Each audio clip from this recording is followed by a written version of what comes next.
The loudest applause of my graduation ended with the quietest sentence.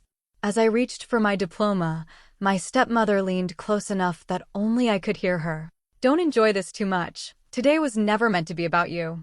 I smiled for the graduation photo anyway. I had no idea that before the evening ended, the same crowd cheering around us would witness a silence no one could explain. My name is Amarandlovi, and I was the first person in my family to graduate from university. My late father spent years working double shifts so I could chase that dream, but he passed away before he could see it happen. After he died, my stepmother, McKenna Adeyemi, moved her daughter Esh into the center of every family celebration. If Esh won a school prize, balloons filled the house. If I passed an important exam, I was told not to make anyone feel uncomfortable.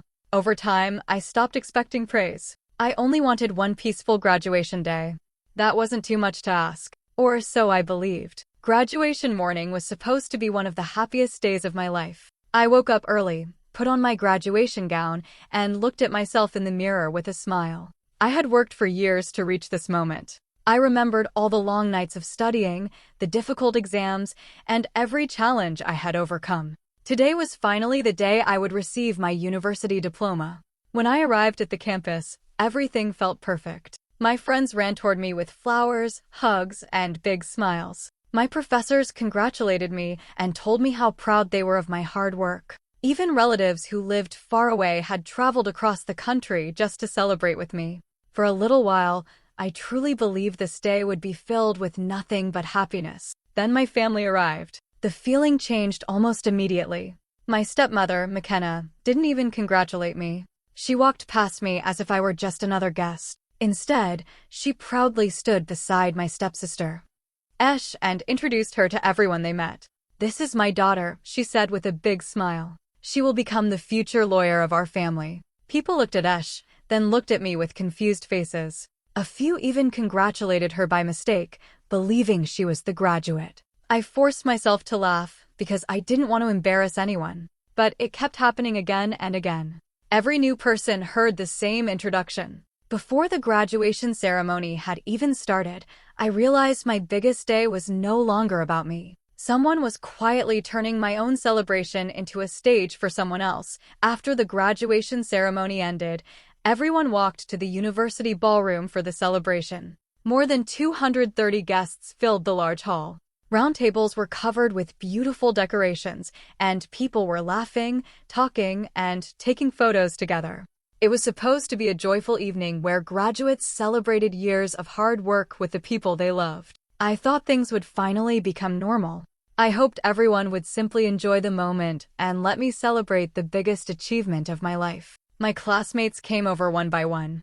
We laughed about the stressful exams, the late-night study sessions, and all the moments we thought we would never make it to graduation. My lecturers shook my hand and told my family how proud they were of me. One professor even said I had always been one of the kindest students in the class because I never refused to help others when they were struggling. Hearing those words meant a lot to me because I had worked hard not only for good grades, but also to be a good person. But every happy conversation lasted only a few seconds before McKenna stepped in. Whenever someone smiled at me and said, "Congratulations, Amara. You earned this," McKenna quickly interrupted with a bright smile. "Thank you, but you should also hear about Esh. She's planning to study law. She's so talented. Everyone says she has a brilliant future." Then she would continue talking about Esh's achievements, her dreams, and everything she hoped to become. At first, people listened politely. They smiled and nodded because they didn't want to be rude. But after it happened over and over again, I noticed the confusion on their faces. They had come to celebrate my graduation, yet every conversation somehow became about someone who wasn't even graduating. I barely had the chance to answer simple questions. If someone asked me about my future plans, McKenna answered with another story about Esh. If someone praised my hard work, she quickly changed the subject before I could even say thank you. I looked around the room and realized people were beginning to notice the pattern. Some guests exchanged quiet looks with each other. Others suddenly became silent. A few smiled awkwardly before walking away to another table. No one wanted to create a scene on such an important day. No one argued with McKenna or asked her to stop. But the warm and happy feeling in the ballroom slowly disappeared. The laughter became quieter, the conversations became shorter, and uncomfortable silence slowly took the place of celebration. Everyone could see what was happening, even if nobody was brave enough to say it out loud. As the evening continued, the host walked onto the stage with a warm smile and thanked everyone for coming. He spoke about the graduates, their families, and the years of hard work that had brought everyone together. Then he made a simple announcement. He invited a few close family members to come forward and say a few words about the graduates. Everyone smiled because they expected heartfelt speeches filled with love, pride, and happy memories. I quietly looked toward my family.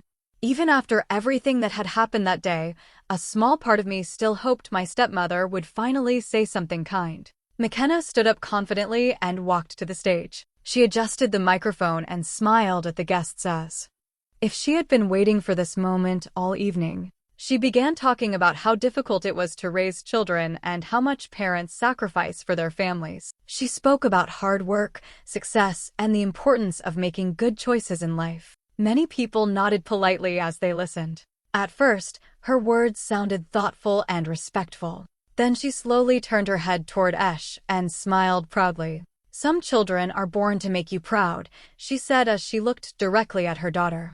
The room became very quiet. Then McKenna looked away from Esh and continued speaking. "And some simply benefit from opportunities they didn't deserve." Her words hung in the air. Nobody laughed. Nobody clapped. I didn't have to ask who she was talking about. Everyone in that ballroom understood.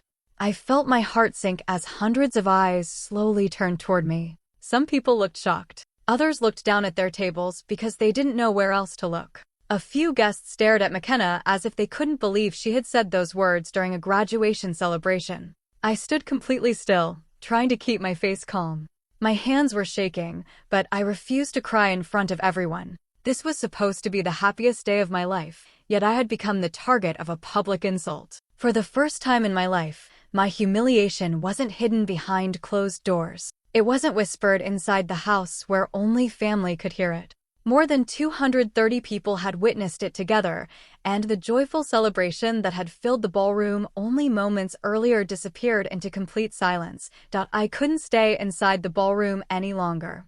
My chest felt tight, and every breath became harder than the last. Without saying a word to anyone, I quietly walked toward the exit. Behind me, I could still hear soft conversations, but no one tried to stop me. I needed a few minutes away from the crowd. I needed a place where I could think without hundreds of eyes looking at me. Outside, the evening sky was painted with soft orange and golden colors as the sun slowly began to disappear. A cool breeze touched my face, and for the first time that day, everything became quiet. I stood alone near the garden outside the university and looked at the sunset. It reminded me of another time, years earlier, when my father and I used to sit together after dinner. We would watch the evening sky while I studied. He worked long hours every day, but no matter how tired he was, he always made time to ask about my classes and encourage me to keep going. Whenever I felt like giving up, he smiled and said, "One day, I'll be sitting in the front row, watching you walk across that stage." He believed in me even before I believed in myself. But life had other plans. He became sick before I finished university, and I lost him long before graduation day arrived. During the ceremony, one chair in the front row had been reserved beside my family. It stayed empty from beginning to end. No one spoke about it. No one looked at it for very long. But I noticed it every single time I looked toward the audience. Standing outside, I finally understood why my heart hurt so much. McKenna's cruel words had embarrassed me, but they were not the reason tears filled my eyes. I wasn't crying because someone had tried to make me feel small. I was crying because the one person who would have stood up for me wasn't there. My father would have smiled with pride before I even received my diploma. He would have hugged me without caring what anyone else thought. At that moment, I missed him more than I ever had before, and no achievement felt complete without him beside me. I stayed outside for a few more minutes, trying to calm myself before going back inside. I wiped my eyes, took a deep breath, and reminded myself that I had worked too hard to let anyone steal this day from me. When I finally returned to the ballroom, the celebration was still going on, but everything felt different. People smiled at me with kindness, and a few quietly placed a hand on my shoulder as I walked past. They didn't need to say anything. Their faces showed that they had seen what happened. As I stood near one of the tables, my university mentor, Professor Daniels, slowly walked toward me. She had always supported me throughout my years at the university. Whenever I struggled with difficult classes or doubted myself, she reminded me that I was stronger than I believed. She looked at me with gentle eyes and held a small sealed envelope in both hands. "Amara," she said softly, "this arrived at my office earlier this afternoon. It was addressed to you. I thought today would be the right time to give it to you." I looked down at the envelope. My name was written neatly across the front. For a moment, I simply stared at it. With careful hands, I opened it. Inside was a small flash drive wrapped in a folded note. The moment I saw the writing on the label, my heart almost stopped. It was my father's handwriting. I recognized every letter immediately. I had seen that handwriting on birthday cards, school notes, and little messages he used to leave on the kitchen table before going to work. Written across the flash drive were only a few simple words. "For Amara's graduation day." My fingers began to shake so badly that I almost dropped it. Professor Daniels quietly explained that my father had visited the university several years earlier, before his illness became serious. During that visit, he had left this envelope with instructions that it should only be given to me on the day I graduated. He had planned this long before any of us knew how little time he had left. I held the flash drive tightly in my hand, unable to move. Part of me wanted to know what my father had said. Another part of me was afraid. If I played that video, I would hear his voice again after all these years. I wasn't ready for that moment. Not yet. A little later that evening, as everyone was still talking quietly inside the ballroom, something unexpected happened. The doors opened, and several men and women walked inside together. I recognized a few faces after a moment. They were my father's former coworkers. Some of them had not seen me since I was a little girl. They had heard about my graduation and wanted to come, even though they arrived late. The moment they saw me, they smiled warmly. One older man shook my hand with both of his hands and said, "Your father talked about this day for years. He always believed you would make it." His words stopped me completely. One by one, they began sharing stories that I had never heard before. One coworker laughed as he remembered how my father carried copies of my school report cards in his work bag. During lunch breaks, he proudly showed them to anyone who was willing to look. He celebrated every good grade as if he had earned it himself. Another coworker smiled through tears as she told everyone that my father often worked extra shifts without complaining. When people asked why he never took a day off, he always gave the same answer. "My daughter has a dream," he would say. "If I work a little harder today, maybe her future will be a little easier tomorrow." Another person remembered how my father refused to spend money on himself because he wanted to save every extra dollar for my education. He never called it a sacrifice. He called it an investment in his daughter's future. As I listened, I realized there was so much about my father's love that I had never known. For years, McKenna had made me believe I had simply been lucky. She often acted as if my success had come easily or that I had. As my father's former coworkers finished speaking, the feeling inside the ballroom changed completely. The room was no longer filled with uncomfortable silence. Instead, people began looking at me with kindness and respect. For years, many of my relatives had only heard McKenna's version of our family. They believed everything she said because they had never asked anyone else. They thought I stayed quiet because I had nothing important to say. They never knew the full story. Then something unexpected happened. One of my classmates stood up and smiled at me. She told everyone that during our first year at university, I spent many afternoons helping younger students who were struggling with their classes. I never asked for money or expected anything in return. I simply wanted them to succeed because I knew how difficult university could be. After that, another classmate shared his own memory. He explained that when he couldn't afford expensive textbooks, I let him borrow mine for weeks. Sometimes I even stayed late in the library so we could study together using the same book. He said he might never have passed those classes without that help. A professor spoke next. She remembered seeing me volunteer every weekend at a local community center, teaching children who needed extra help with reading and writing. She smiled and said that even during the busiest weeks before exams, I always found time to help someone else. Then one of my neighbors quietly shared how I often carried groceries for an elderly woman who lived alone on our street. I had never told anyone about it because I didn't think it was something special. It was simply the right thing to do. Story after story filled the room. Nobody talked about my grades first. Nobody mentioned awards or certificates. Instead, they talked about my kindness, my patience, my honesty, and the way I treated people. I felt tears filling my eyes, but this time they were different. For years, I had been judged by words that were never true.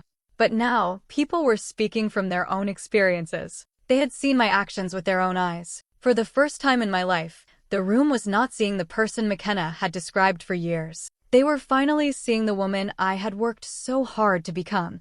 After everyone finished sharing their memories, the host looked at me with gentle eyes. He walked over quietly and placed the microphone into my hands. "Amara," he said softly, "if you would like to say a few words, the stage is yours." For a moment, I looked down at the microphone without moving. I could have talked about everything that had happened that evening. I could have repeated every hurtful word McKenna had said.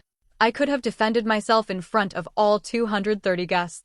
Instead, I picked up my father's envelope and walked slowly toward the stage. The ballroom became completely silent. Every person in the room watched as I stood behind the microphone. I held the envelope close to my heart, not because I needed proof of anything, but because it reminded me why I had never given up. I looked around the room and took a slow breath. "I know today has been an emotional day," I began. "But I don't want my graduation to be remembered because someone tried to make me feel small." I paused for a moment. I wanted to be remembered because one person believed in me before anyone else did. I gently held up the envelope. My father worked harder than anyone I have ever known. He taught me that success is not about proving someone wrong. It is about becoming the kind of person you can be proud of when you look in the mirror. Many people quietly listened without taking their eyes off me. "There will always be people who doubt you," I continued. "There will always be voices telling you that you are not good enough. But you don't have to answer every unkind word. Sometimes the strongest answer is to keep working, keep growing, and keep treating people with kindness even when they don't do the same for you." I smiled through my tears. The people who truly love us never stop believing in us. Even after they are gone, their love continues to guide us every single day. When I finished speaking, I lowered the microphone and stood quietly for a second. Then the entire ballroom rose to its feet. The applause that followed was not celebrating an argument or a public victory. It was something much deeper. People were not clapping because someone had been embarrassed. They were clapping because they had finally seen the truth.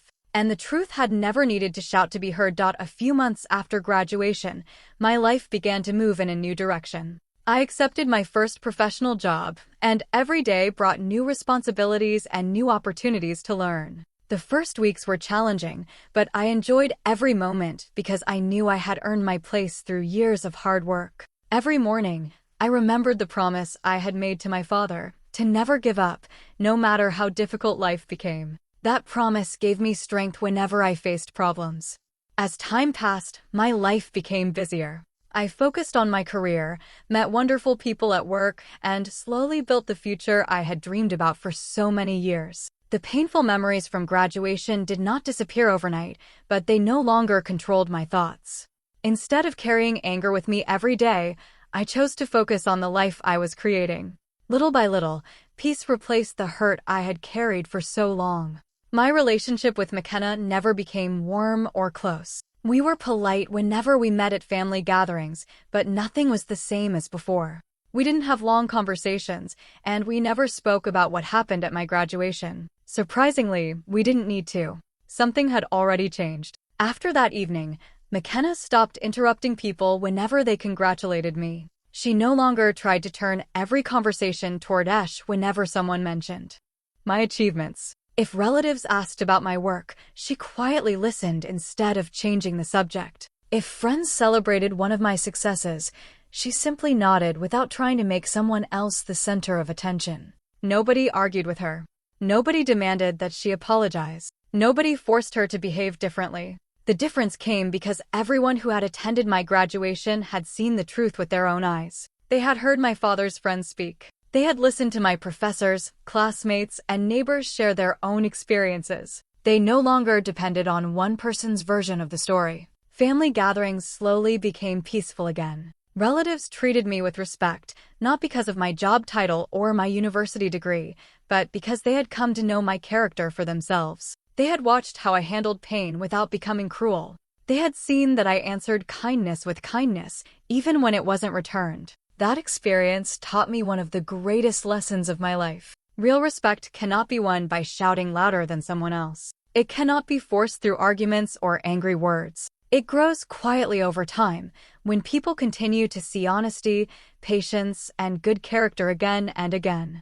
In the end, my success was never measured by my diploma or my career alone. It was measured by the kind of person I chose to become, even when life gave me every reason to become someone else. Today, my university diploma hangs on the wall in my home. Right beside it is my favorite photograph of my father. Every morning before I leave for work, I look at both of them for a few seconds. Most people would probably notice the diploma first, because it represents years of study and hard work. But to me, the photograph is even more important. The diploma reminds me of what I achieved. The photograph reminds me why I never gave up. Whenever I look at my father's smiling face, I remember the evenings we spent together while I studied at the kitchen table.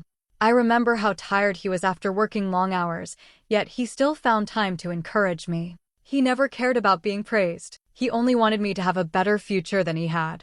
Years before I graduated, we made a simple promise to each other. He promised that he would always believe in me, even when I doubted myself. I promised that I would never stop trying, no matter how difficult life became. Life changed those plans in a way neither of us expected. My father became ill, and, before graduation day arrived, he was gone. He never got the chance to sit in the front row like he had dreamed. He never got to watch me walk across the stage or hold my diploma in my hands. One promise was interrupted by life, but the other promise stayed alive inside my heart every single day. Whenever I felt tired, I remembered his faith in me. Whenever someone tried to make me feel small, I remembered the way he always reminded me of my worth. Whenever life became difficult, I kept moving forward because giving up would have broken the promise I made to him. As the years passed, people stopped talking about the painful speech at my graduation. Nobody remembered the cruel words that were meant to embarrass me in front of hundreds of guests. Those words slowly disappeared because they had no power to change the truth. Instead, people remembered something much stronger. They remembered the young woman who refused to answer hate with hate. They remembered the daughter who honored her father's love with quiet strength. They remembered the smile that stayed on my face even when my heart was breaking. That was the real ending of my graduation. It was never just the day I received a diploma. It became the day I proved that kindness, courage, and love will always leave a longer memory than cruelty ever can. Some people spend years trying to make another person's light appear smaller. But real light doesn't compete. It quietly keeps shining until everyone notices it on their own. Your greatest achievement will never be proving your critics wrong. It will be refusing to become like them. If someone tried to ruin your biggest day in front of hundreds of people, would you answer them, or let your life become the response? Share your thoughts in the comments, and subscribe for more unforgettable family stories where dignity speaks louder than revenge.